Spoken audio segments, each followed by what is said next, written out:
आज के एनिमे की स्टोरी बहुत ही ज्यादा इंटरेस्टिंग है। ये हमारे वर्ल्ड के जैसी ही है। ये दुनिया वॉल से घिरी हुई होती है जहाँ पर किसी को नहीं पता है किस वॉल को किसने बनाया और इसके पीछे क्या है। इसी में हमारा एमसी जो होता है वो अपने बारे में कुछ भी नहीं जानता है, उसे बस इस वॉल के बाहर जाना है। अब क्या वो इस वॉल के बाहर जा सकता है और ये लोग क्यों एमसी को वॉल के बाहर जाने से रोक रहे हैं, साथ ही एक वॉर में कैसे एमसी फंस जाता है, इस बात का पता हमें चलेगा इस स्टोरी को अच्छे से जानकर। लिंगलैंड एक ऐसी दुनिया जो कि बड़े दीवारों से घिरी हुई है। ये दीवारें इस दुनिया में रहने वाले हर एक चीज को ही प्रोटेक्ट करती है, इसी वजह से ही इन्हें गॉड का दर्जा दिया जाता है। लिंगलैंड दो बड़े नेशन में डिवाइड किया गया है। पहला द सुप्रीमेसी ऑफ लूटो एंड दूसरा द रिपब्लिक अफ्रीका। इस दुनिया में ट्रेजर गिरते रहते हैं, इसलिए ही the supreme tailor of the republic सुबी रेन को जाने के लिए कहता है, मगर उस जगह पर जनरल काई पहले ही प्रेजेंट है। थोड़ी देर में ही काई उस ट्रेजर के पास पहुंच जाता है। उसे वो लेने के लिए तैयार है, मगर उसके सामने एक बंदा अपेयर होता है जो कि रोबोट के भेष में होता है। ये सभी सुप्रीम ऑफ लूटो से होते हैं और ये इलाका भी लूटो का ही है, इसलिए ये राकुहो को लेना चाहते हैं। बट मेहनत काई ने की है, इन्होंने इन्फॉर्मेशन जमा किया है, इसलिए ये नहीं दे सकते हैं। इनसे लड़ने के लिए काई अपने रिंग का यूज करके खुद को ट्रांसफॉर्म करता है एक बड़े से जायंट रोबो में। अपोनेंट सभी लूटोस भी अपने आप को कहीं बना लेते हैं। अब ये दोनों ही लड़ते हैं तो काई इन पर भारी पड़ता है और बड़ा ही आसानी से इन्हें खत्म भी करता है। तभी इन सभी को नोटिस होता है कि यहाँ तो एक और राकुहो गिर रहा है, मगर वो इकी में गिरने वाला है जहाँ पर जाने की किसी को भी इजाजत नहीं है, तो ये नहीं जा सकते हैं। बट सुबी जाने के लिए निकलता है तो उसे रेन रोकती है। अब वो सही में जाता है या नहीं ये अभी नहीं पता है। दूसरी तरफ इकी टेरिटरी के एजरू विलेज में बेन एक जानवर का शिकार करना चाहता था, मगर वो डर जाता है तो उसकी मदद एल्सा करती है। इसके बाद एक जगह पर एशली आगे बढ़ रही थी तो कुछ बच्चे आकर उसे एक अजीब गेम खेलने का कहते हैं। उसी पल एक बच्ची को गिरने से एशली बचाती भी है और विलेज में आने के बाद बेन सभी को बताता है कि उसने शिकार किया है, मगर ये शिकार इकलौता है और खाने वाले बहुत ज्यादा है, इस वजह से कोई भी खुश नहीं होता है। एशली खुद को और बाकियों को दिलासा देती है कि कुछ भी ना होने से एक होना ही अच्छा है। दूसरी तरफ इस विलेज के ओर सुबी एंड रेन बढ़ रहे होते हैं तो यहाँ पर एक क्रोको भी आगे बढ़ते हुए जमीन से टकराता है और एशली को एल्सा बचाती भी है। अब राकुहो को करीब से देखने के बाद एक बच्चे को लगता है कि ये तो खाना है और डॉक्टर सोला भी मानते हैं यही। इसी वजह से ही सभी को लगने लगता है कि इसके अंदर बहुत ही ज्यादा खाना हो सकता है। सभी खुश हो जाते हैं और इन पे नजर थोड़ी दूर से ही ये दोनों भी रखे हैं। थोड़ी देर बाद ही बेन अपने ज्ञानबा से पूछकर कि क्या उस खाने को खोल सकता है। मंजूरी मिलने के बाद वो खोलने लगता है। थोड़ी देर बाद ही उस राकुहो से एक पर्सन बाहर आता है जो कि पीटता है बेन को और बच्चे उसे खाना समझकर उसे खाने की कोशिश करते हैं। और सुबी इस बात से हैरान है, अमेज है कि उसे भी ये नहीं पता था कि एक राकुहो के अंदर पर्सन भी हो सकता है। इसके बाद रात को उसी लड़के से पूछा जाता है कि तुम कौन हो, कहाँ से आए हो और तुम राकुहो के अंदर कैसे थे। लड़का बताता है कि मुझे ये तो नहीं पता है कि मैं कौन हूँ, मगर मुझे इतना याद है कि मैं वॉल के बाहर से आया हूँ। इस बात को सुनते ही सभी ही हंसने लगते हैं, क्योंकि इनकी दुनिया वॉल के अंदर है और इनके अकॉर्डिंग वॉल के बाहर कुछ भी नहीं है। मगर वो लड़का वॉल का पता पूछकर उसकी तरफ जाने लगता है ताकि वो वॉल से बाहर निकल सके। उसके बातों को सुनने के बाद सुबह ये सोचने लगता है कि शायद से दुनिया हो सकती है वॉल के बाहर। उसने अब तक ऐसा सोचा क्यों नहीं। यहीं पर बेन अटैक करने के लिए रेडी हो जाती है, मगर वो ये देखती है उस लड़के के पास कोई आता है और ये एक लुटेरा होता है जो कि खुद को ट्रांसफॉर्म करके ये पूछता है इस ट्रेजर के अंदर क्या था। सभी लोग ही लड़के की तरफ इशारा करते हैं, मगर वो लुटेरा मानने के लिए तैयार नहीं था। वो अटैक कर देता है इनके विलेज पर और एशली एक रूम के अंदर जाती है, अपने फादर का आखिरी छोड़ा हुआ निशानी लेने के लिए जाती है और बाहर सभी लोग उस पर्सन को बता रहे होते हैं कि यही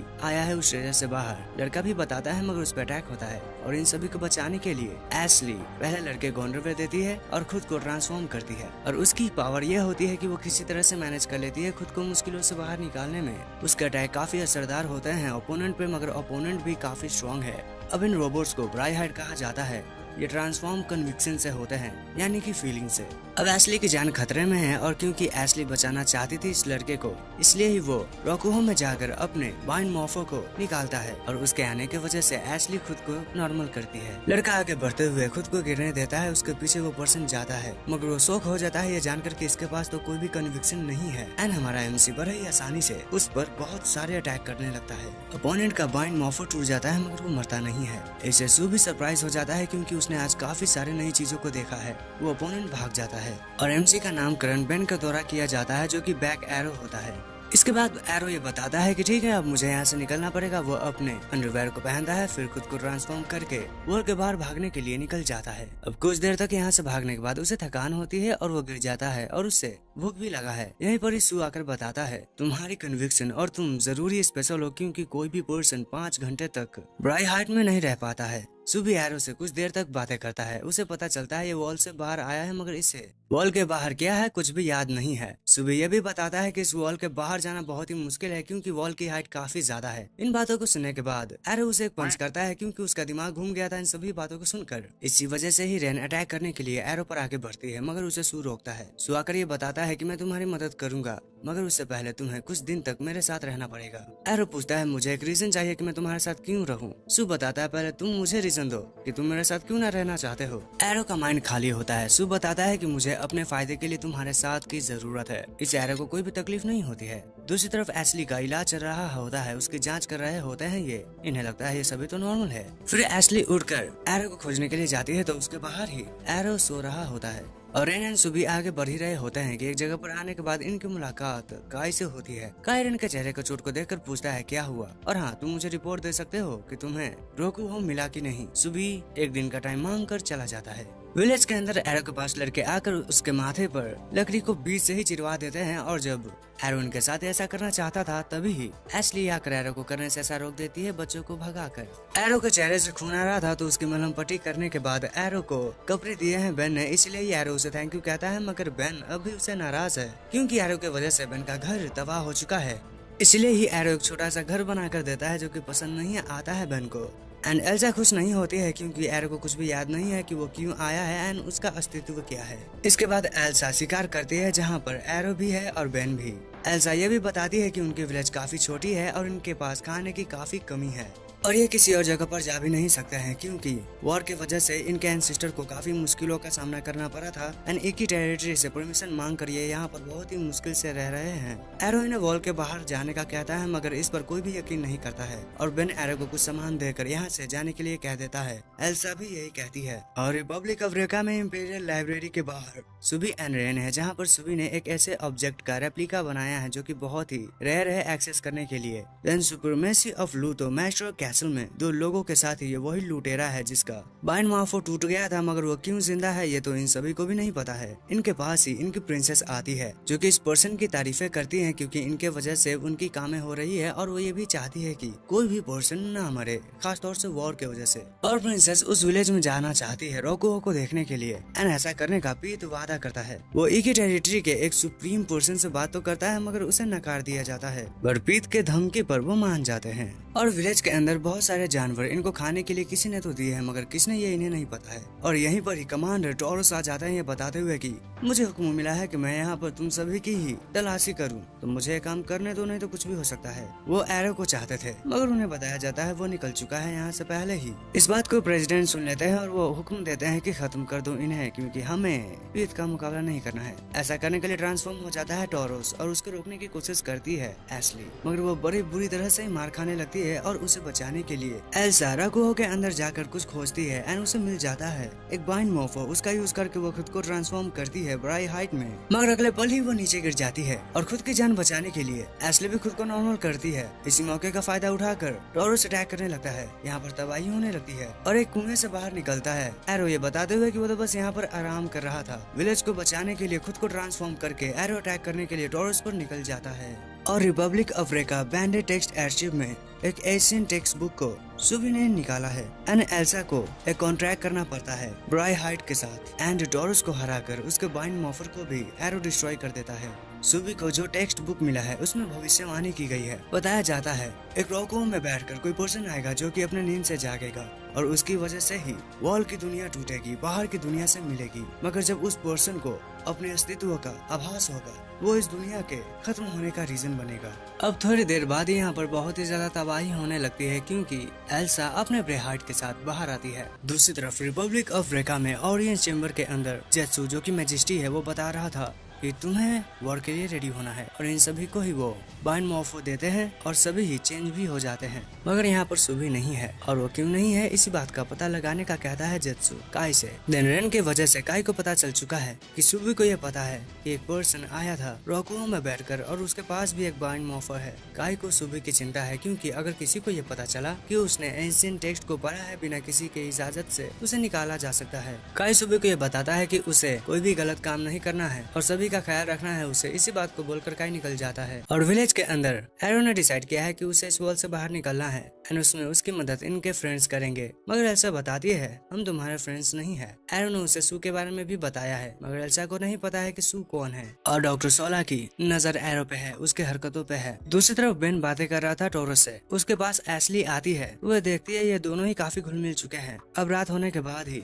एरो का बाइंड मॉर्फर उसे ले लिया जाता है। ऐसा बेन ने किया है क्योंकि इनके विलेज को प्रोटेक्ट किया जाएगा। अगर ये टोरस को एरो को सौंप देते हैं तो रात में बेन के पास गन लेकर एशली आती है। वो एरो को छुड़ाना चाहती है। एशली को रोकने के लिए यहाँ पर एल्सा भी चली आती है। इसी पल एरो बताता है वो नहीं भागने वाला है और अगर उसके पकड़े जाने से इनकी भलाई होती है तो वो ऐसा करने के लिए तैयार है। साथ ही एरो एल्सा से पूछता है तुम्हारा सपना क्या है और क्या होगा अगर टोरस तुम्हें धोखा दे देता है तो। मेरी मानो तुम इस बड़े से मेटल स्ट्रक्चर का यूज करके इस वॉल को ही तोड़ो। अब इसमें फायदा एरो का होगा, इसीलिए ही एल्सा कुछ नहीं बोलती है। एरो ये क्लियर करता है कि उसके पास अभी कन्विक्शन नहीं है या उसे नहीं पता है, इसीलिए ही वो अपने गट फीलिंग्स को नहीं छोड़ सकता है। अगर उसने छोड़ दिया तो उसे पता ही नहीं रहेगा कि उसे करना क्या है। और अगले दिन उसी बड़े से शिप में खुद को जॉइन करके ये सभी अपने नए विलेज के लिए निकलने वाले हैं। सभी निकल भी जाते हैं और यहाँ पर एरो को केज में बंद किया गया है। इससे एशली खुश नहीं होती है क्योंकि एरो ने उसकी मदद की थी मगर वो उसकी नहीं कर पा रही है। फिर ये पहुंच जाते हैं प्रेसिडेंट के पास। एक पर्सन बाइंड मॉर्फर ले लेता है एरो का एंड प्रेसिडेंट इन सभी को बताते हैं आप सभी ने हमारे साथ कोऑपरेशन किया है, इसी वजह से ही आप अपने स्क्रीन पे देख सकते हैं वो आपका विलेज होने वाला है। सभी को ये बताया जाता है इनका विलेज पहाड़ के उस पार है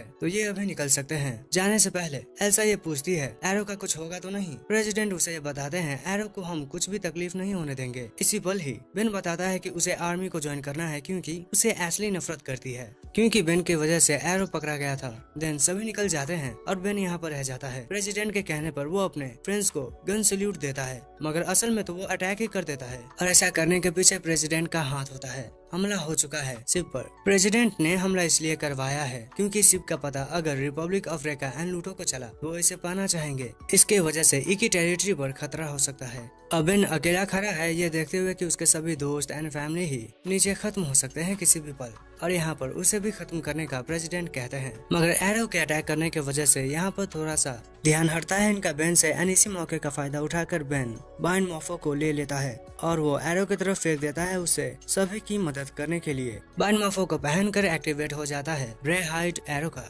और वो इन सभी को लेकर एल्सा के पास आता है। वो उसे बताता है वो अपने फ्रेंड्स की मदद करने के लिए आ चुका है। यहाँ पर एरो को पाकर बाकियों की मदद करता हुआ देखकर एल्सा भी अपने पावर को अप करते हुए पूरे शिप को ही यहाँ से निकालने लगती है और इन सभी को पकड़ने के लिए रोकने के लिए टोरस खुद को ट्रांसफॉर्म करके इनके पीछे जाता है। टोरस से लड़ने के लिए एशली आ चुकी होती है मगर उसका कन्विक्शन कमजोर पड़ रहा होता है टोरस के सामने। इसलिए ही टोरस को लगता है ये तो बहुत ही कमजोर है, ये मुझसे नहीं लड़ सकती है, किसी तरह से मैनेज कर लेना, यही कन्विक्शन होता है एशली का। इसी वजह से ही वो टोरस के अटैक को उस पर ही रीडायरेक्ट कर देती है। इसी मौके का फायदा उठाकर एरो आता है, बैटल को ज्वाइन करते हुए बहुत से अटैक करता है टोरस पर। देन इन सभी को ही विलेजर्स ने पकड़ लिया है। सभी ही विलेजर्स को क्लियर किया जाता है कि वो इस देश में नहीं रह सकते हैं, तो इससे पहले कि देश इन्हें निकाले यही देश को छोड़कर चले जाते हैं क्योंकि यकीन है एल्सा को उसे रास्ते में एक ऐसी जगह जरूर मिलेगी जहाँ पर वो अपने विलेजर्स के साथ अच्छे से रह सकती है। और जेत्सु को सभी ही भविष्यवाणी बता चुका है। सुबी वो ये भी बताता है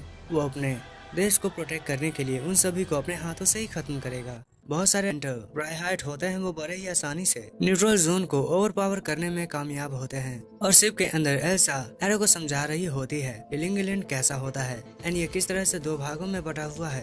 और डॉक्टर सोला एडवाइस करते हैं कि इन्हें कैरवन रोड का यूज करना चाहिए क्योंकि वो दी सेफेस्ट रोड है इनके लिए। अब ये वहाँ पर पहुँचे इससे पहले ही इनके सामने एक नई प्रॉब्लम है और ये सुबी होता है, वो भी अपने आर्मी के साथ। और इनके फायर करने पर यहाँ पर कुछ आता है जिससे जेत्सु का होलोग्राम बात करता है। वो ब्राइहाइट 5 नहीं बल्कि 4 होते हैं जिनसे एरो मिलता है। यहीं पर ही सुबी एंड रेन भी आ जाती है। सुबी को देखकर एरो को याद आता है कि ये तो वो पर्सन है जिसने मुझे पहले खाना दिया था। और इन दोनों में बातें और सुबी निकल जाता है। ये चारों ही अपने इंट्रोडक्शन करते हैं जहाँ पर ग्रीन का नाम सिन है, ब्लू का ये लड़ने लगते हैं। दूर से इन्हें रेन एंड सुबी देख रहे हैं। रेन बताती है कि सुबी को पता तो है कि वो क्या कर रहा है क्योंकि उसने पर्सनली ही इस मिशन को लिया है और अगर वो इस मिशन में नाकामयाब होता है तो उसे बहुत बड़ी सजा मिलेगी। सुबी को पता है वो क्या कर रहा है, वो ये भी बताता है सिर्फ है। अब को का कन्विक्शन किसी भी चीज को बड़ी करना है एल्सा आकर बचाती है एशली को, मगर उस पर भी हमला होता है। साथ ही हालत एरो की भी खराब है, मगर वो कवर अप कर लेता है एंड वो खुद के काफी सारे सभी पे हमला कर देता है। इस पे पावर इतनी होती है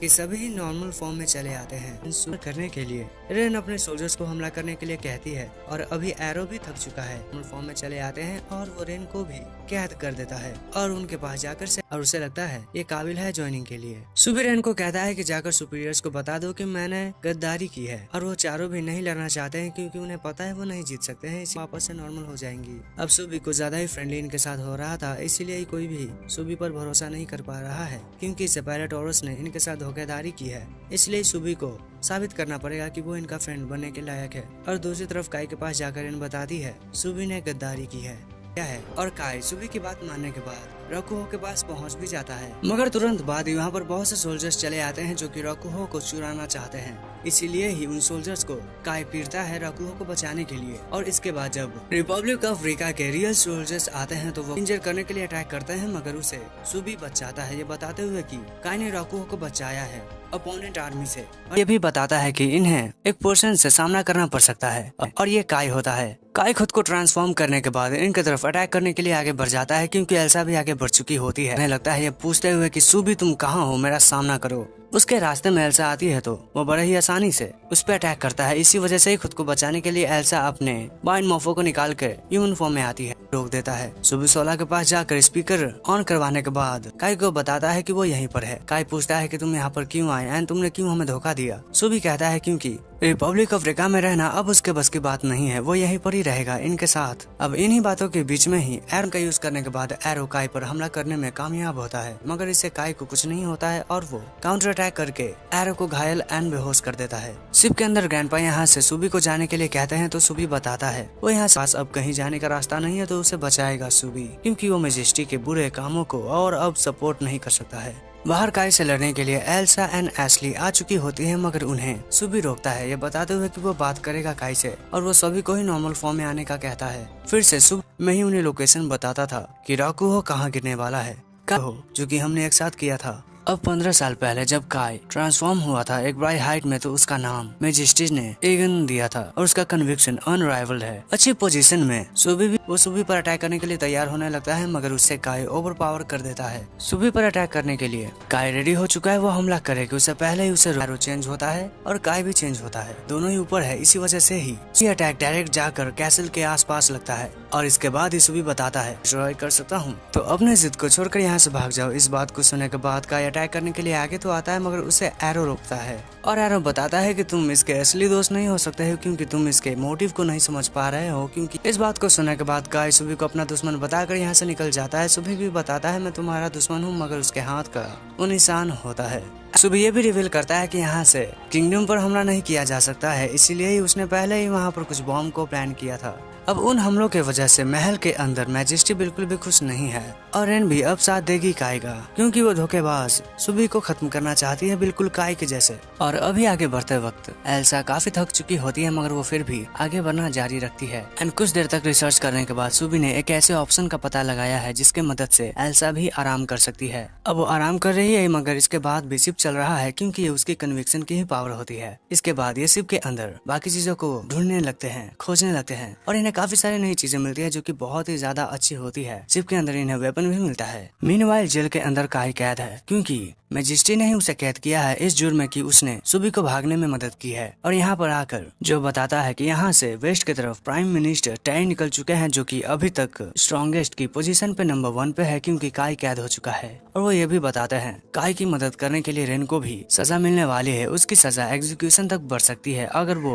आने वाले 3 दिनों में यहाँ से भागने की कोशिश करती है तो, मगर वो यहाँ पर रहकर जो चाहे कर सकती है। इसी टाइम का यूज करने के लिए रेन निकल जाती है। दूसरी तरफ ये सभी ही डिसाइड कर चुके हैं कि इन्हें लूटो की तरफ ही जाना है, मगर मेन कैपिटल में नहीं, क्योंकि इनके पास टाइम बस 3 दिन का ही है। यहाँ पर एशली बताती है खाना हो चुका है, निकलना है तो ये निकल सकते हैं, मगर इन पर कोई भी ध्यान नहीं देता है। इसके थोड़ी देर बाद ये सभी निकलते हैं एक गुप्त रास्ते से जो कि लूटो के लिए अनजान है। आगे बढ़ते हुए इनके रास्ते में एक लड़का आ जाता है जो कि ब्राइहाइड के फॉर्म में था, जो कि इन्हें आगे बढ़ने से रोकना चाहता है, मगर अभी ब्रेक ना लगा पाने की वजह से उस लड़के को मरने से बचाता है एरो। इस ब्राई हाट के अंदर एक प्रीटी बॉय होता है जिसका नाम ब्रू है। वो इन्हें अपने साथ प्रीटी बॉय फार्म में लेकर आता है जहाँ पर बहुत से प्रीटी लड़के रहते हैं। ये इनके लिए खाना भी लाया ताकि ये दोस्ती कर सके। इसके बाद ये कुछ देर तक बातें करते हैं। ये एक रूम में आते हैं जहाँ पर काफी सारे लड़कों की हालत खराब होती है। ब्रू बताता है ये सभी ही गरीब परिवार से हैं और इन्हें एक ऑर्गेनाइजेशन ने अपने साथ काम कराया था और इन पर वो एक्सपेरिमेंट करते थे। इसी वजह से ही उनसे बचने के लिए ब्रू एंड एक लड़के ने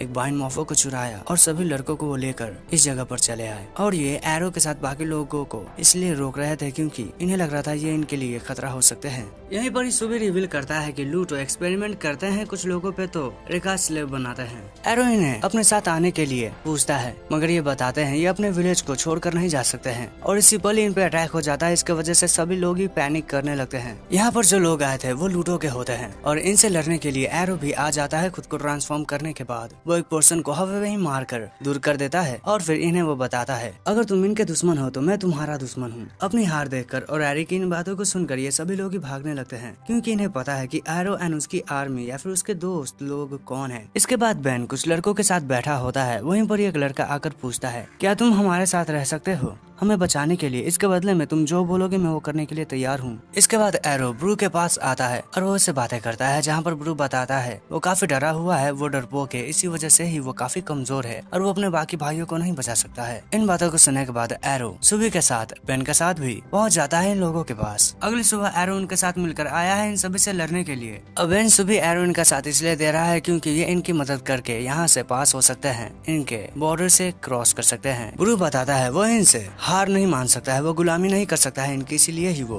लड़ने के लिए चला आता है। ट्रांसफॉर्म होने के साथ ही वो गैस को रिलीज करता है। अब एक तरफ एरो ब्रू से लड़ रहा है तो दूसरी तरफ स्मोक का फायदा उठाकर लड़के बाइन मॉफो को चुराते हैं और उनके ट्रांसफॉर्म होते ही एरो उस पर्सन का साथ छोड़ देता है। सुबह भी बताता है मैं तुम्हारा साथ नहीं दे सकता हूँ क्योंकि जो मैप मुझे चाहिए था वो तो अब मेरे दिमाग में है। तो इस तरह से ये लोग बचाते हैं और मदद करते हैं लड़कों की। और अब एजर विलेज की चीफ एल्सा है। इसके बाद कुछ देर तक एरो एंड सुबह बात करते हैं, फिर एरो बाकी लड़कों को बाय कहता है। अब शिप आगे बढ़ रहा है तो उस पर नजर कुछ लोग रखे हैं और शिप के अंदर नामकरण किया जा रहा है। ब्रेहाइट का नाम कुछ इस तरह से होते हैं, पहला है मेका, दूसरा सैरो, तीसरा यूसु। अब ये नामकरण इसलिए हो रहा है क्योंकि नामकरण करने से इनकी कन्विक्शन और स्ट्रॉन्ग होती है। सुबह अभी बताता है इन पर नजर रेखा के नॉर्दर्न गार्ड रख रहे हैं और उनके जनरल का नाम बाइटो है, मगर ये उनके यहाँ आने से पहले ही वॉल को ब्रेक कर चुके होंगे। अभी आगे बढ़ ही रहे थे कि तभी यहाँ पर बच्चे आकर बताते हैं कि सभी विलेजर्स ही इनके प्लान में नहीं कंटिन्यू करना चाहते हैं क्योंकि वो डरते हैं वॉल को ब्रेक करने से।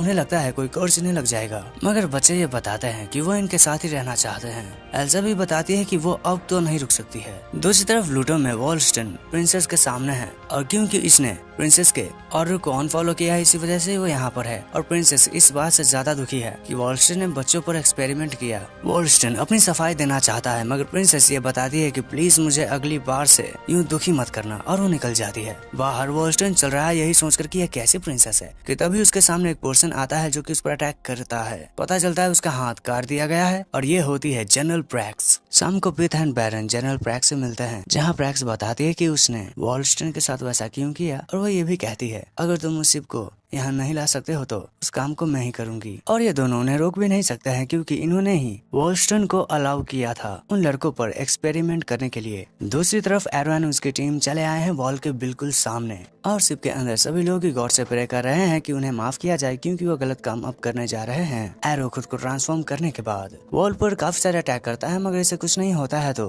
एशली भी खुद को बदलती है बट उसके हमले से भी कुछ भी नहीं होता है, इसीलिए कुछ और नया ट्राई करने का सोचता है सुबी। और कैसल के अंदर गहरे सोच में रेन डूबी हुई है क्योंकि उसे पता लगाना है यहाँ पर क्या गड़बड़ करके सुबी गया है। इसी पल ही उसे कुछ याद आता है और वो पहुँच जाती है एक बॉम्ब के पास आई गेस। दूसरी तरफ कमांडर बायोटॉय प्राइम मिनिस्टर टाई से परमिशन मांग रहा था इन पर अटैक करने के लिए मगर वो नहीं देते हैं परमिशन। उनके पास आकर जो बताता है कि इन्हें सुबी द्वारा प्लांट किए गए बॉम्ब मिल चुका है जिसको इन्होंने डिफ्यूज भी कर दिया है जो कि लॉन्ग रेंज से एक्टिवेट नहीं किया जा सकता था। क्योंकि वो एक रिमोट बॉम्ब है, उसका सिग्नल उतने दूर तक नहीं जाता है। और टाई बाइटो को परमिशन नहीं दे सकते हैं क्योंकि ऐसा करने से ट्रीटी ऑफ पीस जो कि लूटो एंड रेका के बीच में साइन किया गया था वो खराब हो सकता है, इसीलिए ही ये कुछ भी नहीं कर सकते हैं। दूसरी तरफ सुबी चार्ज कर चुका है कैनन को फायर करने के लिए और बेन के बटन क्लिक करने पर फायर होता है, मगर इसे कुछ भी नहीं होता है वॉल पर और वॉल से कुछ अटैक करते हैं इन पर। इस अटैक को जानकर जनरल बाइटोई भी हमला करने के लिए आगे बढ़ जाते हैं अपनी पूरी आर्मी के साथ ही, और वो हमला करने लगते हैं एरो पर। एरो भी लड़ने लगता है, कुछ देर तक ऐसा ही चलता है। वो अपने एक्स से हमला भी करते हैं एरो पर, मगर इस एरो को कुछ भी नहीं होता है और शिप के अंदर बहुत से सोल्जर्स अटैक करने के लिए आगे बढ़ जाते हैं। इनके अटैक की वजह से यहाँ से एल्सा भागने की कोशिश तो करती है, मगर गैस की वजह से वो नहीं भाग सकती है और एरो पर अटैक करता है बाइटोई एंड एशली भी बाकी सोल्जर्स को निकाल रही है। इससे पहले कमांडर बाइटोई अपने एक्स से हमला करने वाला था, मगर उसके एक्स को कोई लेकर जाता है। ये प्रैक्स होती है जो कि यहाँ प्रिंसेस के हुक्म से आई है, वो लड़ने नहीं वाली है यहाँ पर। और यहाँ आकर प्रैक्स ने किसी ट्रीटी के रूल्स को नहीं तोड़ा है क्योंकि वो उड़ रही है, उसने रेखा के जमीन पर अभी तक कदम नहीं रखा है। एंड सुबह शिप का यूज करके गैसेस को निकालता है यहाँ से और अब शिप उड़ सकता है, इसलिए यहाँ से ये सभी निकलने लगते हैं। और जनरल ट्रॉय को प्रैक्स रोके हैं उसके साथ डांस करके, और एक जगह पर आकर प्रैक्स बताती है अगर अब तुम आगे बढ़ने की कोशिश करते हो तो तुम लूटो के इलाके में होगे और इसका अंजाम अच्छा नहीं होगा। बाइटो को प्राइम मिनिस्टर रोक लेते हैं आगे जाने से। प्रैक्स बताती है कि इन्हें प्रिंसेस ने इनवाइट किया है एज ए गेस्ट, और इन बातों को सुनकर विलेजर्स का ख्याल करके एल्सा इस इनविटेशन को एक्सेप्ट करती है, मगर एरो नहीं मान रहा था क्योंकि उसे तो वॉल को तोड़ना है, आगे बढ़ना है वॉल के।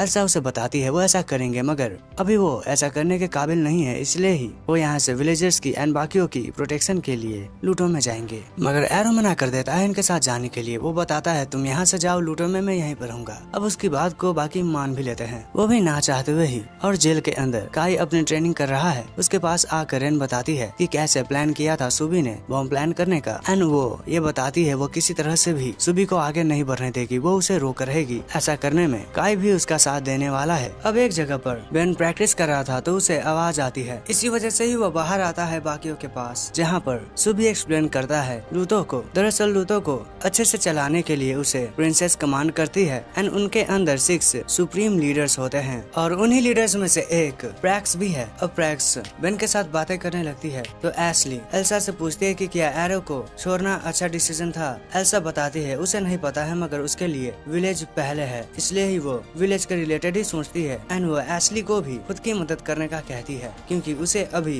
विलेजर्स एंड उसकी जरूरत है। इसके बाद ही ये पहुंच जाते हैं लूटो के एंट्रेंस पर एंड दूसरी तरफ वॉल को तोड़ने की कोशिश एरो कर रहा है, जिसके पास डॉक्टर सोला भी है। और ये सभी लोग ही पहुंच जाते हैं लूटो में, जहाँ पर सभी पब्लिक ही इनका वेलकम करती है प्रिंसेस के साथ ही। और यहाँ पर ब्रोक्स आर्मर डिवीजन के कुछ लोग भी आते हैं जिनके साथ प्रेस निकल जाती है और रिपब्लिक ऑफ रेका के वेस्टर्न बॉर्डर रीजन में काफी बुरे हालात है। और इनका ये हाल इस पर्सन ने किया है, वो भी मैजेस्टी के कहने पर। दरअसल ये लोग यहाँ के सभी रेवल्स के खात्मे के लिए आए थे और ये अब तैयार है लूटो से डायरेक्ट फाइट करने के लिए। लूटो के इलाके में महल के अंदर सभी लोग ही खाना खाने के लिए तैयार हैं और ये टूट पड़ते हैं खाने पर एकदम भूखे नंगे लोगों के जैसे, और ये खाते भी वैसे ही हैं। फिर एक पर्सन आकर दोनों ही लड़कियों को बताता है कि इन्हें मेड के साथ जाना है एक पर्टिकुलर जगह पे। दूसरी तरफ अटैक करते करते एरो थक चुका है, उसे भूख लगी है और महल में लड़कियों को एक बड़े ही बाथ टब में लेकर आया जाता है। यहाँ पर वो नहाते हैं तो इन्हें ज्वाइन प्रिंसेस भी करती है। प्रिंसेस बताती है कि प्लीज मेरे पीठ को मल दो, मैं भी तुम्हारे साथ ऐसा करूंगी। अब ये ऐसा करने लगते हैं तो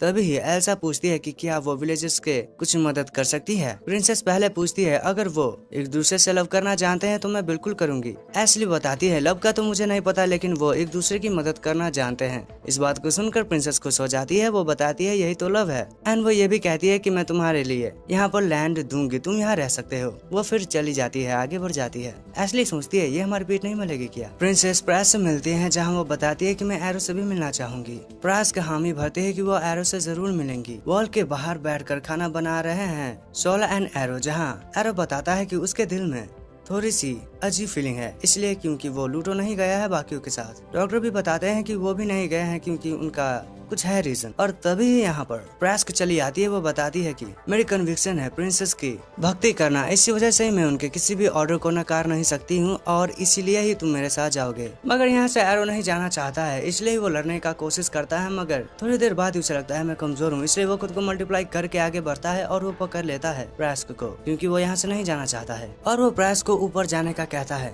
दूसरी तरफ ये सभी खाना खा रहे होते हैं जहाँ पर एक सोल्जर सुबी को कहीं ले जाना चाहता है। सुबी बेन को बुलाता है अपने साथ चलने के लिए और यहाँ पर ये ऊपर तो चले आए हैं मगर इन पर अटैक होता है। प्राइस रिवील करती है कि वो भी शॉक हो गई थी जब उसने पहली बार ट्राई किया था वॉल के बाहर जाने का। यहाँ पर ये सब है जो कि इन्हें ऊपर जाने नहीं देते हैं। अब इतना सब होने के बाद भी यहाँ से एरो नहीं जाना चाहता था, इसलिए प्रैक्स उसे फोर्सफुली अपने साथ ले जाने लगती है। मगर तभी एक रॉकूहो गिरता है एंड मौके का फायदा उठाकर उसी रॉकूहो को पकड़ के यहाँ से एरो भाग जाता है। दूसरी तरफ यहाँ पर सुबी इन दोनों के सामने है। ये दोनों ही चाहते हैं सुबी को रिका के सभी हिडन इन्फॉर्मेशन को दे। सुबी बताता है मैं दूंगा मगर उससे पहले तुम मुझे बताओ कैसे प्रैक्स का ब्रा हाइट उड़ सकता है। इसके पीछे कोई तो रीजन है क्योंकि ये पहले ऐसा नहीं कर सकता था। तुम मुझे रीजन बताओ, मैं तुम्हारी मदद इस रीजन को बढ़ाने में कर सकता हूँ ताकि तुम मास प्रोडक्शन कर सको। इसके बाद यहाँ पर एक पर्सन आकर बताता है कि एक रॉकूहो गिरने वाला है और रॉकूहो के साथ एरो उन लोगों पर गिरने ही वाला है कि तभी रॉकूहो के सेफ लैंडिंग के लिए एरो को यहाँ से लेकर चली जाती है प्रैक्स। महल के अंदर ग्रैंडपा एल्सा को बताते हैं कि उन्हें ये शिप दे देना चाहिए इन्हें क्योंकि इसके बदले में ये यहाँ पर रह सकते हैं। और दूसरी तरफ प्रैक्स को यहाँ पर एरो को लाता हुआ देख लिया है बेन ने और वो इसे बचाएगा क्योंकि ऐसा करने का उससे सुबी ने कहा है। और सुबी भी बताता है कि मैं इन्फॉर्मेशन शेयर करने के लिए तैयार हूँ। वो यहाँ से निकलता है, 2 सोल्जर उसके पीछे है। बेन उसे बचाने के लिए आगे बढ़ता है मगर वो मार खाता है बट सुबी बच जाता है। और एक साइंटिस्ट रिसर्च करने वाला है एरो के बॉडी पर जहाँ पर प्रैक्स भी आती है और साइंटिस्ट अपना एक्सपेरिमेंट करने के लिए तैयार है। उनके पीछे कुछ लड़कियां आकर गाने भी लगती है और एक्सपेरिमेंट शुरू करते हैं। उन्हें पता चलता है इसके पास तो कोई भी कन्विक्शन नहीं है और इसी वजह से ही ये एक्सपेरिमेंट चल रहा है ताकि ये पता कर सके कि क्यों बिना कन्विक्शन के ये हाइट को कंट्रोल कर सकता है क्योंकि ये लोग भी ऐसा करना चाहते हैं। इन्हें देख रहा है बेन एंड सुबी। सुबी बताता है उस रेड बटन पर निशाना लगाओ, अगर कामयाब होते हो तो वेल डन, ना कामयाब होते हो तो तुम्हारी जान जा सकती है। मैं बच जाऊंगा ये बताकर कि मैं तो बस ठहर रहा था, मैं तुम्हारे साथ नहीं हूँ। अब साइंटिस्ट एरो के हेड में शॉक देने वाला है। वैसा करे कि इससे पहले ही निशाना लगाकर बेन एरो को चुरा लेता है और साइंटिस्ट को ही शॉक एरो देता है। सुबी गैस फेंकता है, इसकी मदद से ये सभी निकल जाते हैं मगर इनके पीछे से अटैक करती है प्रैक्स और प्रैक्स पर जब काउंटर अटैक किया जाता है तो रिवील होता है कि ये तो प्रिंसेस है। एरो को नहीं पता है कि प्रिंसेस है। प्रिंसेस बताती है कि क्योंकि तुमने मेरा चेहरा देख लिया है तो अब तुम मरोगे। अब प्रिंसेस सभी पे हमला करने की कोशिश कर रही होती है, उन पर काउंटर अटैक कोई भी नहीं करता है और वो बचकर भागते हैं। ये यहाँ छुपे होते हैं मगर इन पर अटैक करने के प्रिंसेस फिर से आ जाती है। प्रिंसेस आगे बढ़ रही होती है मगर वहाँ आकर प्रैक्स उन्हें रोकती है, ये बताते हुए कि वो अब इनका सामना करेंगी। प्रिंसेस को यहाँ से जाना चाहिए। अब ऐसे रिक्वेस्ट करने पर प्रिंसेस भी मान जाती है। प्रैक्स से सुबी पूछता है तो यहाँ पर भी काफी डार्क सीक्रेट छुपाए रखे हैं तुमने तुम्हारे किंगडम ने। प्रैक्स बताती है तुमने सही कहा और जिस किसी ने भी इस सीक्रेट को जाना है वो जिंदा नहीं रहा है, इसका मतलब तुम सब भी मरोगे। एंड प्रैक्स से बचने के लिए यहाँ से शुरू से ही बेन भागने का कह रहा था मगर कोई भी नहीं मान रहा था उसकी बात। देन बाकियों को बचाने के लिए एरो ट्रांसफॉर्म होता है। वो सुबी और बेन को अपने साथ लेकर यहाँ से भाग जाता है और प्रैक्स हैंड से किसी प्लान को शुरू करने का कहती है। प्रिंसेस अपने रूम में चली आती है तो वो खुद के नॉर्मल फॉर्म में आने के बाद रोती है, ये पाकर कि वो चेंज हुई थी। दूसरी तरफ एल्सा एशली को रोक रही है क्योंकि वो यहाँ से जाना चाहती है। वो ये बताती है यहाँ पर अब सभी लोग ही ठीक है एंड तुम्हें भी तो अपना जगह मिल चुका है, एक प्लेस मिल चुका है, तो अब मुझे जाने दो, मुझे बाकियों की मदद करनी है। मगर एल्सा अभी एशली के साथ चाहती है क्योंकि इन बीते वक्तों में उसे काफी कुछ झेलना पड़ा है। उसे चीफ नहीं बनना था मगर मजबूरन उसे बनना पड़ा। यहाँ पर एरो आया जिसके बाद एक नया शिप भी उसे मिला जो कि उसके लिए बहुत ही नई चीज थी, इसलिए उसे एक साथी की जरूरत है जिससे वो बातें कर सके। इन बातों को जानकर कि एल्सा भी तकलीफ में थी, एशली माफी मांगती है क्योंकि उसने एल्सा के फीलिंग्स को नहीं समझा। अब ये यहाँ से जाए कि इससे पहले ये देखते हैं कि बाहर तो एरो एंड प्रैक्स लड़ रहे हैं और उन्हें बहुत से लोग देख रहे हैं। इनके पास 2 लोग चले आते हैं। अब फाइटिंग में एडवांटेज होता है प्रैक्स का क्योंकि वो उड़ सकती है एंड डबल टीम का यूज भी अभी एरो नहीं कर सकता है क्योंकि उसके पास बेन एंड सुबी है, इसलिए वो अपने हाथ को बड़ा कर लेता है। मगर प्रैक्स ओवर पावर कर देती है एरो को और एरो नॉर्मल रूप में चला आता है। एंड अब प्रैक्स कुछ और करे इससे पहले यहाँ पर 16 आता है जो कि प्रैक्स का भाई है और वो यहाँ से भाग गया था। इसी वजह से ही प्रैक्स उसे पसंद नहीं करती है मगर भागने के पीछे 16 का एक रीजन है क्योंकि वो एक एक्सपेरिमेंट कर रहा था प्रिंसेस पे जिसके वजह से वो चेंज हो गई। मगर वो अब उन्हें ठीक कर सकता है ऐसा उसे लगता है और भागकर उसने सही चीजें की क्योंकि वो बाकी लोगों से मिला। उसके पास सू है जो कि जीनियस है, एरो है जो कि कि बिना ही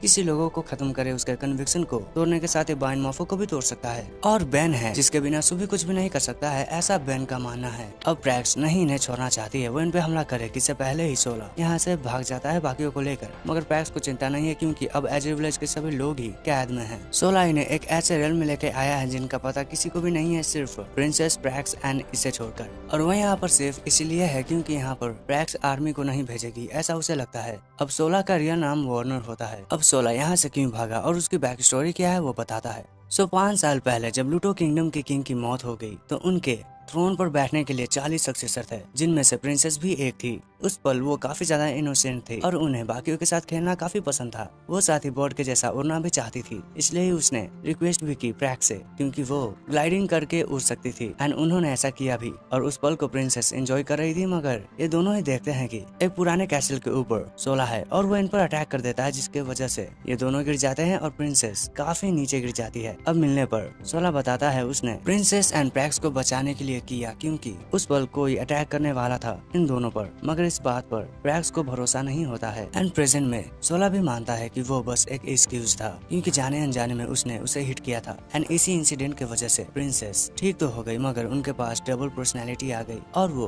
किंग की गद्दी पर भी बैठी। अब क्योंकि प्रिंसेस के पास 2 पर्सनैलिटीज थी, इसलिए ही उनको बचाने के लिए, उनके थ्रोन को बचाने के लिए प्रैक्स किसी भी हद तक जा सकती है। एंड प्रिंसेस का इलाज करने के लिए उसके आइडेंटिटी को रिवील करना चाहता था सोला, मगर इस बात का एहसास होते ही एक दिन उसके खाने में जहर मिला दिया था प्रैक्स ने। एंड इस बात का एहसास होकर उसी रात को ही भाग आया सोला, सब कुछ छोड़कर अपनी जान बचाने के लिए। अब ये किसी पर भी अटैक नहीं कर सकते हैं क्योंकि विलेजर्स की जान खतरे में है, इसलिए ही कल जाकर सोला अपना अगला मूव करेगा। और रिपब्लिक ऑफ रेका में जेत्सु प्राइम मिनिस्टर चाहे की तारीफ तो करते हैं, मगर वो ये भी बताते हैं तुम बहुत ही बेकार भी हो। और अब पूरे लिंगलैंड को ही अपना बनाने के लिए जेत्सु सभी को ही रेडी होने का कहता है। और अंदर काई एक बहुत ही खतरनाक प्रेजेंस को फील करता है, ये जेत्सु की ही प्रेजेंस होती है। जेत्सु बताते हैं कि मैं तुम्हें यहाँ पर कुछ चीजों को दिखाने के लिए आया हूँ। फिर एक बड़े से स्टेडियम में एक पर्सन होता है जिसका आज एग्जीक्यूशन होने वाला है। यह रेबल होता है, यानी कि धोखेबाज, जो कि इस किंगडम का चीफ रह चुका है। ये पर्सन बताता है कि तुम एक कमजोर के साथ ऐसा कर सकते हो कैसे, इसीलिए ही कमजोर सुनकर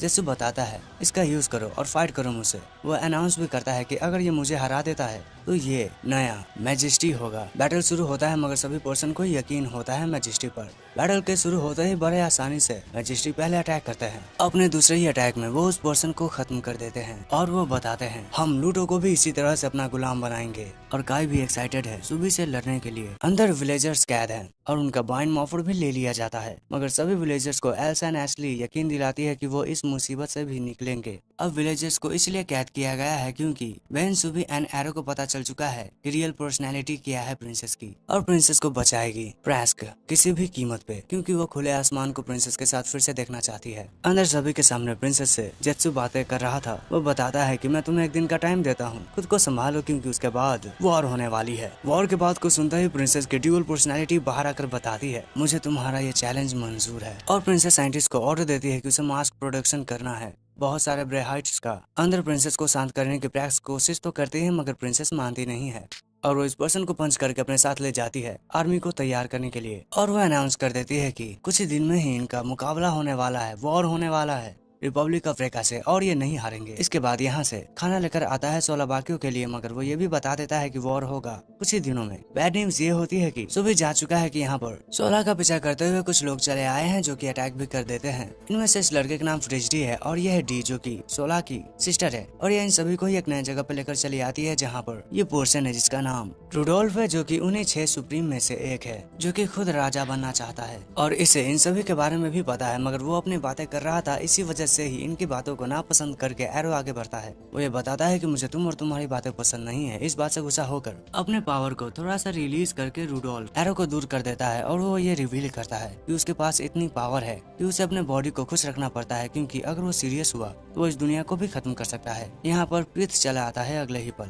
जो बताता है कि वो सोला के साथ है क्योंकि उसे सोला की सच्चाई पता चल चुकी है, और वो रुडोल्फ के साथ भी है क्योंकि उसे प्रिंसेस पे अब यकीन नहीं है। साथ ही ये जितने भी लड़कियां हैं ये प्रिंसेस ही है। और ये रिवील होता है कि जब प्रिंसेस का ट्रीटमेंट चल रहा था तो उस वक्त अपना ब्लड रुडोल्फ ने उसके बॉडी में इंजेक्ट किया था, और शायद इसी वजह से ही उसके पास ड्यूअल पर्सनैलिटी है। यही बड़ी प्रीत ये रिवील करता है कि एजर विलेज के सभी विलेजर्स की ही जान खतरे में है, क्योंकि अब उससे एग्जीक्यूशन का सामना करना पड़ेगा। सीन शिफ्ट होता है जहाँ पर प्रिंसेस बताती है तुम्हें फाइट करना है प्रैक्स से, अगर तुम हारती हो तो एग्जीक्यूशन होगा तुम्हारा एंड धीरे धीरे तुम्हारे सब विलेजेस का ही। एंड अगर वो फाइट नहीं करना चाहती है तो उसके पैर को काट दिया जाएगा। इसीलिए ही इन बातों को सोचकर कि सभी लोग ही उन्हें तंग करते हैं और उन्हें अपनी जिंदगी दूसरों की फेंके हुए टुकड़ों पर जीनी पड़ती है। एल्सा डिसाइड करती है कि वो लड़ेगी, बट बदले में वो चाहती है कि अगर वो जीतती है तो विलेजर्स को रिलीज किया जाए। दूसरी तरफ एरो भाग रहा होता है तो उस पर अटैक होता है। चेंज होने के बाद भी वो गिर चुका है और यहाँ पर प्रिंसेस नहीं मान रही थी तो उसे प्रैक्स मनाती है, या कहते हुए कि मैं जीतूंगी, आप बस हाँ कह दीजिए। एंड हैंस बैटल शुरू हो जाता है जहाँ पर लड़ाई के शुरुआत से ही प्रैक्स बड़ी ही अच्छे से धुलाई कर रही है एल्सा का,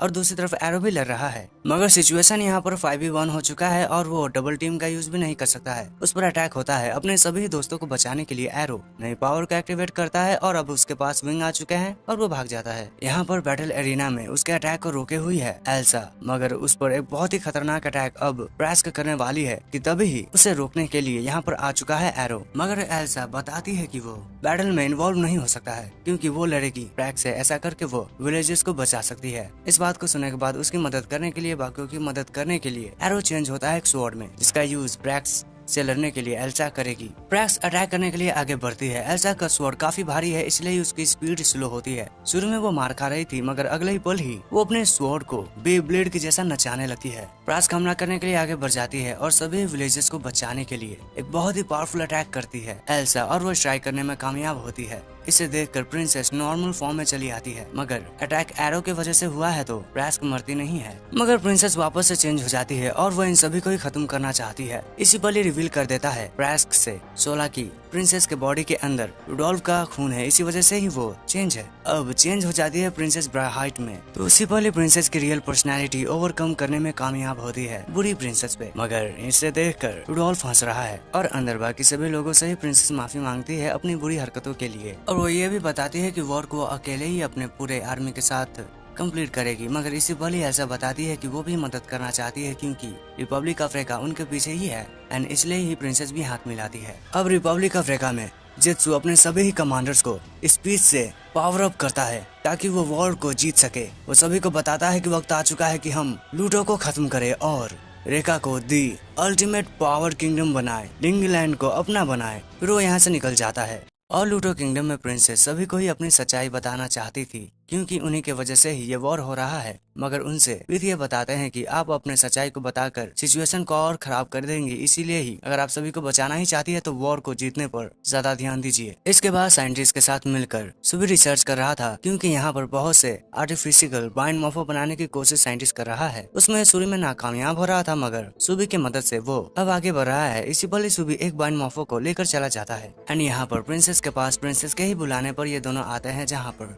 प्रिंसेस बताती है अपने दिल की बात। वो रिवील करती है कि उन्हें डर है कि उनके वजह से सभी इनोसेंट पीपल की जान खतरे में हो सकती है, मगर दोनों लड़कियां ही भरोसा दिलाती है कि वो स्ट्रांग है, वो इस वॉर को जीत सकती है, वो सभी को ही बचा सकती है। और यहाँ पर ये दोनों ही सोच रहे होते हैं कि वॉर होने वाला है, हमें तैयार होना चाहिए। फिर मीटिंग होती है जहाँ पर इन्हें लग रहा था कि सबसे वीकेस्ट जगह से ही जेत्सु अटैक करना शुरू करेगा, मगर सुबी बताता है जेत्सु का प्लान ये नहीं है। वो लूटो को इस तरह से जितना चाहता है ताकि सभी को लगे वो दी स्ट्रॉन्गेस्ट है, दी सुप्रीम है, इसलिए ही वो दी स्ट्रॉन्गेस्ट एरिया को सबसे पहले टारगेट करेगा और बाकी जगह पर हेल्प करने के लिए एजर विलेज के लोग इनका साथ देंगे। मीटिंग के एंड में प्रिंसेस सभी को गुड लक कहती है। शहर के अंदर सिटीजन्स को ज्यादा चिंता नहीं होती है वॉर के बारे में, और ग्रैंडपा के पास आकर सोला बताता है कि उन्हें भी चिंता नहीं करना चाहिए, मगर ग्रैंडपा बताते हैं वो इस खेल से तंग आ चुके हैं। वो निकल जाते हैं और सोला के पास ब्रैक्स आकर उसे प्रिंसेस के लिए काम करने का कहती है। सोला मना करता है तो उसके बाइंड मॉर्फो को वो फेंक कर चली जाती है, यह कहकर कि तुम्हें काम करना पड़ेगा। और सुबी एरो के पास आकर बताता है कि तुम्हारी वजह से ये सब हो रहा है क्योंकि तुम्हारे आने के बाद ही तो यहाँ की लाइफ चेंज हुई है। सुबी एरो को यहाँ का ट्रू लीडर बनने का कहता है क्योंकि अगर वो ऐसा कर लेता है तो उसके पास रेखा की माइंड पावर होगी और लूटो की स्ट्रेंथ पावर होगी, ऐसा करके वो वॉल के पार जा सकता है, मगर अभी इसे एरो नहीं करेगा। दूसरी तरफ वाइडियो कैनन में वॉर शुरू हो चुका है। रिपब्लिक अफ्रीका का वेस्ट जनरल सैंगा यहाँ लड़ने के लिए आया है। उस पर हेवी अमाउंट में अटैक होता है तो डिफेंड ईस्ट जनरल बाइट करते हैं, फिर सैंगा रियल अटैक करता है एंड उसके इस अटैक को सामना करने के लिए यहाँ पर प्रैक्स है। अब इस बॉर्डर पे यहाँ ये सब हो रहा है तो सिबॉय बॉर्डर पर लड़ने के लिए काई एंड रेन आ चुके हैं, जिनका सामना रेन, सुबी, एस्ली एंड एरो करेंगे। एरो आगे बढ़ रहा था कि उस पर रेन अपने अटैक करती है, बताते हुए कि उसका कन्विक्शन है never forgive justice. Rain arrow को रोके है तो दूसरी तरफ सभी लोग ही अटैक कर रहे हैं मेन शिप पर, जहाँ पर बेन एंड सुबी फाइट कर रहे हैं एशली के साथ ही, और इन सभी से लड़ने के लिए काई आ रहा है। दूसरी तरफ रेन भी काफी मुश्किलों से मुकाबला कर रही है एरो का, मगर एक पल पे आकर एरो भाग जाता है यहाँ से। सुबी काई पे हमला करने के लिए तैयार है। एरो आकर काई को आसमान में कर देता है तो मौके का फायदा उठाकर उस पर काफी सारे आर्टिलरी शूट करता है बेन एंड सुबी। अब इन सभी हमलों की वजह से काई की हालत खराब हो चुकी होती है और उसे खत्म करने के लिए फाइनल अटैक करने का सोचकर हमला करता है एरो, मगर उसी बीच रेन आ जाती है। हमला वो खुद पर ले लेती है एंड अब वो खुद को सैक्रिफाइस करने के लिए तैयार है ब्लास्ट करके, मगर उसे ऐसा करने से एरो रोक देता है, ये बताते हुए कि पागल हो क्या, अगर तुम्हें किसी को मदद करना है, बचाना है तो जिंदा रहकर करो, यूं मर कर नहीं। इसके बाद वो एशली के पास जाता है, खुद को स्वॉर्ड में ट्रांसफॉर्म करके एशली उसका यूज करती है और वो काफी सारे छोटे मोटे मशीन्स को खत्म करते हैं। दूसरी तरफ सांगा एंड वाइट काफी स्ट्रॉन्ग हमले करते हैं फ्रीज एंड हैंस पर, जिन्हें वो रिफ्लेक्ट करते हैं और इसी बीच ही अटैक करती है प्रैस्क। इनके वजह से यहाँ का माहौल काफी बुरा होने लगता है, यह महसूस जेत्सु भी करता है और वो इसे खत्म करने के लिए अपना एक बेहद ही पावरफुल अटैक करता है, जो कि प्रैस्क को जाकर लगता है और जेत्सु बताता है जाओ जाकर फिने को कहो मुझसे फाइट करने के लिए। इसके बाद उसे एक पर्सन बताता है कि काई हार चुका है और वहाँ के हालात भी काफी खराब है। इन बातों को सुनने के बाद जेत्सु डिसाइड करता है पहले मैं डिनर करूंगा, बाद में लड़ूंगा। अब सुबी के पास एरो आता है तो सुबी बताता है तुमने काई को क्यों खत्म नहीं किया। एरो बताता है क्योंकि वो मेरा आने वाले समय में एलाई होगा, क्योंकि मैं इन दोनों ही किंगडम्स को ज्वाइन करूंगा तो मैं उसे कैसे खत्म कर सकता हूँ, वैसे भी वो तुम्हारा फ्रेंड है। सुबी बताता है बाद में मुझे मत कहना कि वो तुम्हारे लिए प्रॉब्लम है। दूसरी तरफ अंदर काई को होश आता है, उसे बताया जाता है कि तुम एरो से हार चुके हो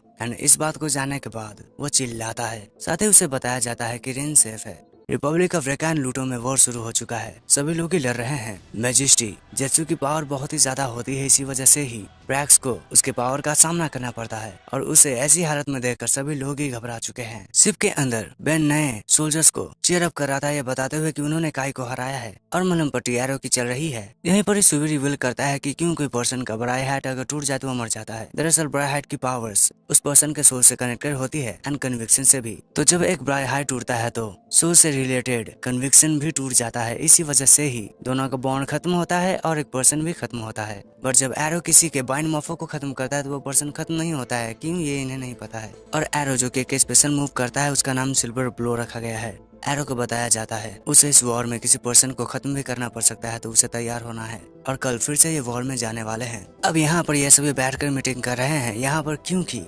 प्रैक्स हार चुकी है इसलिए ही ये कल एक स्ट्रेटेजी का यूज करके लड़ेंगे। इस प्लान के लिए ये सभी तैयार हैं। तभी यहाँ पर बताया जाता है कि विलेजर्स एंड सिटी के लोग हल्ला कर रहे हैं क्योंकि वो डर चुके हैं। उन्हें शांत करने के लिए प्रिंसेस अपेयर होती है, वो सभी को बताती है कि वो हार नहीं सकती है क्योंकि उनके साथ लव फेथ जुड़ा हुआ है और उन्हें भरोसा रखना चाहिए अपने आर्मी पर, अपने प्रिंसेस पे और एक दूसरे पर भी। इस स्पीच को सुनने के बाद सभी लोग ही प्रिंसेस पे भरोसा करने लगते हैं। प्रिंसेस भी थैंक यू कहती है।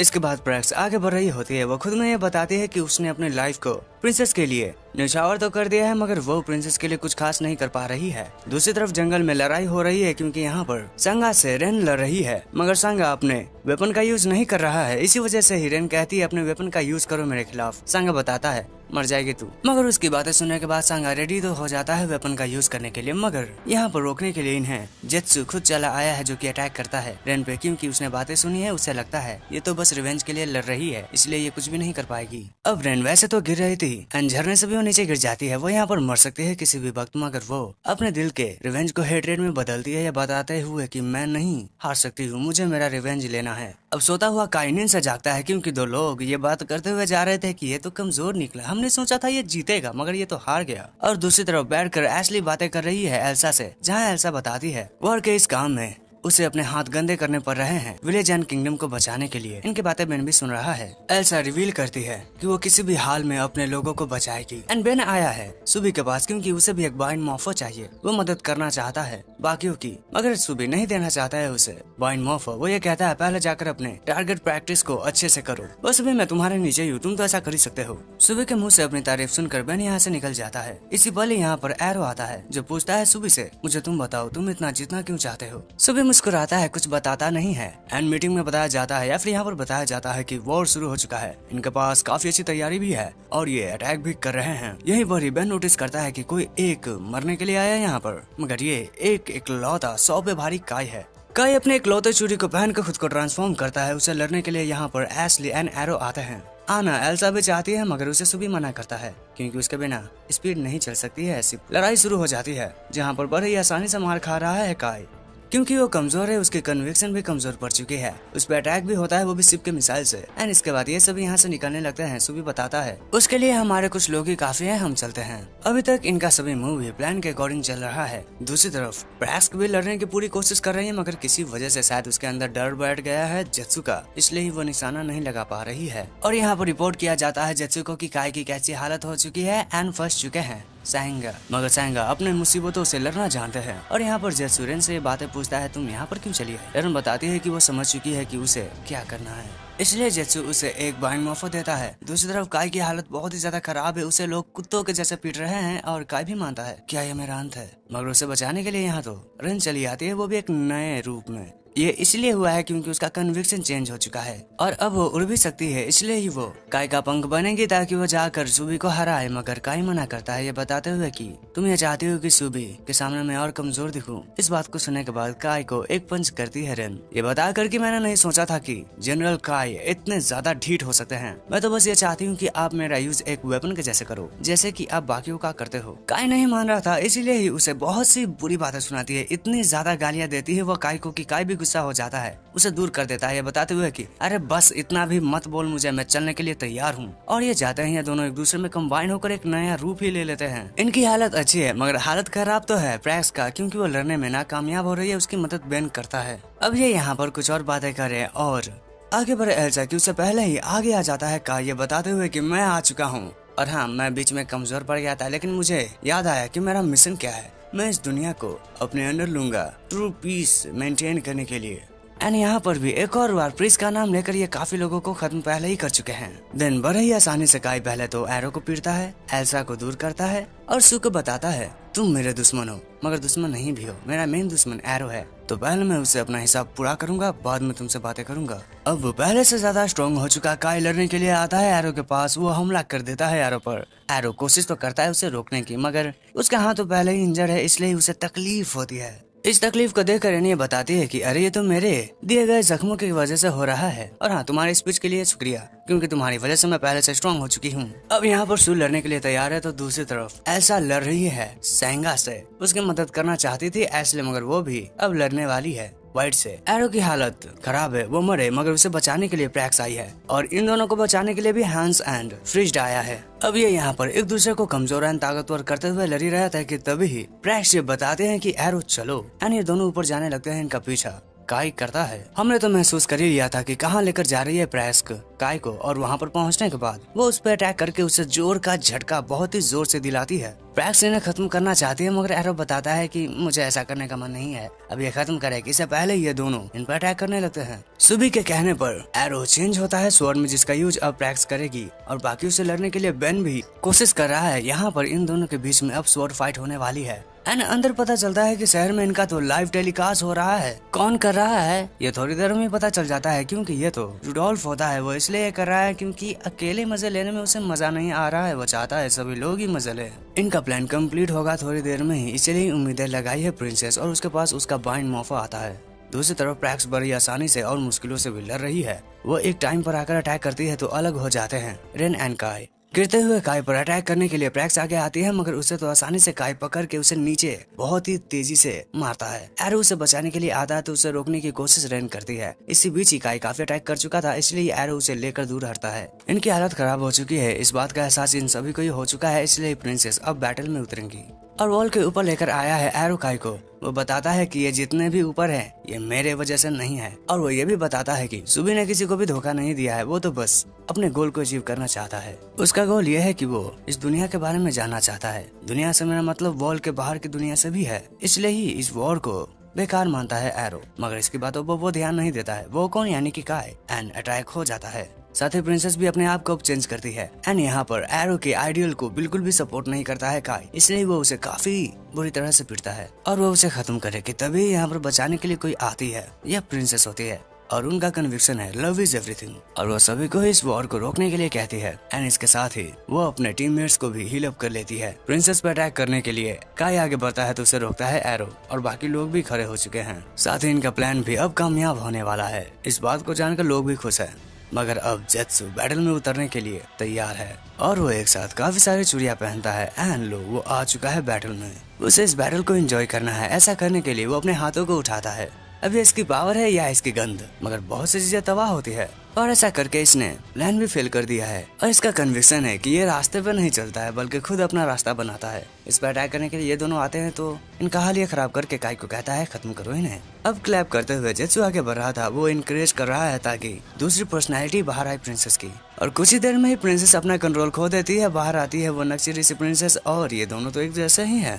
अब यहाँ पर यह सब कुछ हो चुका है तो इनका सिर्फ भी काम नहीं कर रहा है जिस पर काम सुबी कर रहा है। बैटलफील्ड में प्रिंसेस अटैक करती है। उसके अटैक को सील बना के रोकता है जेत्सु, मगर उसका एक बाइंड मॉर्फर टूट जाता है। इसकी वजह यह होती है कि उसके पास बहुत ही स्ट्रॉन्ग कन्विक्शन है, इसलिए ही उसे काफी सारे बाइंड मॉर्फर का यूज करना पड़ता है। अब प्रिंसेस फिर से अटैक करती है और इस बार वो उसे अपने जूते के नीचे कुचलने लगती है, बताते हुए कि मजा आ रहा है तुझे ठरकी। हाँ, उसे मजा आ रहा है क्योंकि वो हंस रहा है। इस हंसी को रोकने के लिए प्रिंसेस उस पर अटैक करती है, मगर उसके अटैक को आसानी से ही जेत्सु अब्सॉर्ब कर लेता है, ये बताते हुए कि तुम्हारा कन्विक्शन अमेजिंग है, लो मुझे भी थोड़ा सा दो।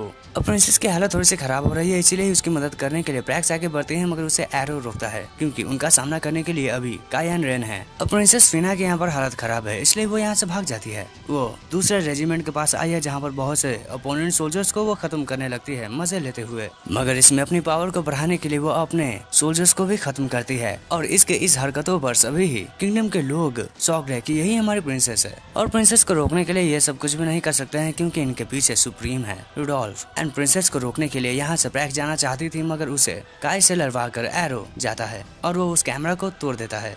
इस टेलीकास्ट को रुडोल्फ ने भी रोका है। अब लोगों के बीच में कंफ्यूजन है कि इनकी प्रिंसेस इतनी खतरनाक थी या अच्छी है, और तभी टेलीकास्ट वापस से आता है जहां पर प्रिंसेस पे अटैक हुआ है, मगर इससे उससे कुछ नहीं होता है। उससे लगता है ऐसा क्योंकि अब बुरी प्रिंसेस जा चुकी है, नहीं आ चुकी है। ऐसा एरो के अटैक की वजह से हुआ है। और यहाँ पर जेत्सु बिल्कुल भी अच्छी हालत में नहीं है, वो बहुत ही पावर के साथ अपनी पावर रिलीज करता है। इसी वजह से ही सुबी कहता है रिट्रीव करो अपने इस प्लान को और आ जाओ यहाँ पर अगर तुम्हें इस वॉर को जीतना है तो। इस बात को सुनकर बाकी सब निकल जाते हैं। प्रिंसेस रोकने की कोशिश कर रही है बाकियों को, और क्योंकि ये सभी ही भाग रहे हैं इसीलिए अपोनेंट टीम इन पर हमला करने लगते हैं और करने की कोशिश करते हैं। साथ ही एरो अटैक करता है। इसी वजह से ही प्रैक्स भी प्रिंसेस को बचाने में कामयाब होती है और अपने सोल्जर्स को आर्मी को और ज्यादा फायर अप करता है जेत्सु। मगर हमला करने के लिए अपने शिप से तो बाकी लोग भी तैयार हैं, इसीलिए ही वो मौके का फायदा उठाकर अटैक करते हैं। अटैक एरो ने भी किया है, इसी के वजह से उसके अटैक को लगते ही बहुत से माइंड मॉर्फर टूटने लगते हैं जेत्सु के। और ये सभी ही प्लान होता है सुबी का, सच है इंटेलिजेंट गाय। मगर ये वॉर अब भी खत्म नहीं हुआ है और काई बहुत ही ज्यादा गुस्सा है सुबी पर और एरो पर भी। अपने आर्मी को जेत्सु कहता है तुम हार मानने वाले हो, तो सभी लोग बताते हैं हम इतनी आसानी से नहीं हारेंगे सर, और सभी अपने अपने वेपन्स को लेकर अटैक करने के लिए आगे बढ़ जाते हैं। अब लगता है जेत्सु की आर्मी सही में ही अकल से पैदल है, क्योंकि वो बताते हैं सर हम आपके साथ हैं, अगर हमारे हाथ कट गए तो हम पैर से लड़ेंगे, पैर कट गए तो हम अपने पेट से लड़ेंगे, पेट कट गए तो सर से, और सर भी कट गए तो हम खुशी खुशी अपने सर को आपके लिए कुर्बान कर देंगे। अब इस कुर्बानी में सही में कौन मरता है ये किसे पता। अटैक शुरू हो चुका है बाय द वे। एरो समझाने की कोशिश करना चाहता था काई को, तो सुबी बताता है अपना टाइम वेस्ट मत करो, क्योंकि वो अपने प्राइड के सामने किसी भी चीज को नहीं एक्सेप्ट करते हैं। वो पागल हो जाते हैं, आंखों में पट्टी बन जाती है उनकी। अब इन नजारों को देखकर प्रिंसेस बताती है कि सभी लोग ही मुझ पर अटैक करो। प्रास्क सबको कन्विंस करती है कि ऐसा करो, उनके पास कोई तो प्लान है। ऐसा करने पर वो सभी को ही हील करने लगती है, मगर इनसे अपोनेंट टीम को कोई भी फर्क नहीं पड़ता है। वो हमला करना जारी रखते हैं। सुबी बताती है प्रिंसेस को ऐसा करना समय की बर्बादी है, मगर प्रिंसेस बताती है ऐसा अगर है तो मैं करने के लिए तैयार हूँ। मैं सभी को ही ट्रू लव का मतलब समझाना चाहती हूँ, इसीलिए सभी लोग उन पर अटैक करते हैं और वो बाकियों को हील करने में जुड़ी रहती है। उनके इन हीलिंग के मेहरबानियों का छत्र छाया जेत्सु पे भी पड़ता है, इसी वजह से ही वो नॉर्मल हो जाता है। एंड क्योंकि वो हील हो रहा है इसीलिए ही वो अपनी हार अनाउंस करता है और जीत अनाउंस करता है प्रिंसेस फिना की। इस अनाउंसमेंट से कोई भी खुश नहीं होता है, मगर काई आकर बताता है हम हार चुके हैं और इससे आगे कोई भी कुछ नहीं बोलेगा। इसके बाद जेत्सु को प्रिंसेस बताती है क्योंकि हम जीत चुके हैं तो हम चाहते हैं तुम अपने टेरिटरी में खुश रहो और यहाँ इन्वेड करने के लिए ना आओ, दखल अंदाजी मत दो। इसी प्रॉमिस पे हाथ मिलाया जाता है एंड इसे ओके किया जाता है। फिर सभी निकल जाते हैं और प्रिंसेस फिना सभी को थैंक यू कहती है और वो ये अनाउंस भी करती है कि अब इनके किंगडम पर कोई भी खतरा नहीं है, तो सभी अब शांति से रहेंगे। साथ ही वो श्रद्धांजलि भी देती है सभी मरे हुए सोल्जर्स को। अब जेत्सु हार गया, वो बताता है मैं जब प्रिंसेस से लड़ रहा था मुझे पता ही ना था कि मेरा कन्विक्शन क्या है। कोई बात नहीं, अगली बार फिर देखेंगे। अब एक बुरी न्यूज इन सभी के लिए होती है क्योंकि इनका शिप खराब हो चुका है। अब प्रिंसेस सभी के पास चली आती है, वो अपनी सच्चाई बताना चाहती थी मगर सभी लोग काफी गुस्सा होते हैं। इन्हीं में से एक पर्सन एक स्टोन का यूज करके प्रिंसेस के सर से आमरस निकालता है। अब आगे की कहानी पार्ट 2 में जानेंगे। अगर इस पे अच्छे व्यूज आते हैं तो व्यूज लाने के लिए तुम्हें कुछ ही चीजों को करना है, जैसे कि इस वीडियो को लाइक करना और तुम मुझे बताओ कि एरो का पूरा नाम क्या है। साथ ही इस वीडियो को हो सके तो अपने एनिमे देखने वाले फ्रेंड्स के साथ शेयर कर देना। एंड मैं होप करता हूँ तुम्हें ये वीडियो पसंद आया हो। मिलते हैं अगली वीडियो में, मगर जाने से पहले तुम चाहो तो मेरी इस वीडियो को देख सकते हो जिसमें एक्शन एडवेंचर एक ऐसे लड़की की कहानी है जो कि एक नए वर्ल्ड में चला आता है, वो भी एक लड़की के लिए। वो उसके विश को पूरा करने के लिए, अपने वर्जिनिटी को तोड़ने के लिए इस वर्ल्ड में एडवेंचर करता है। मिलते हैं अगली वीडियो में, बाय।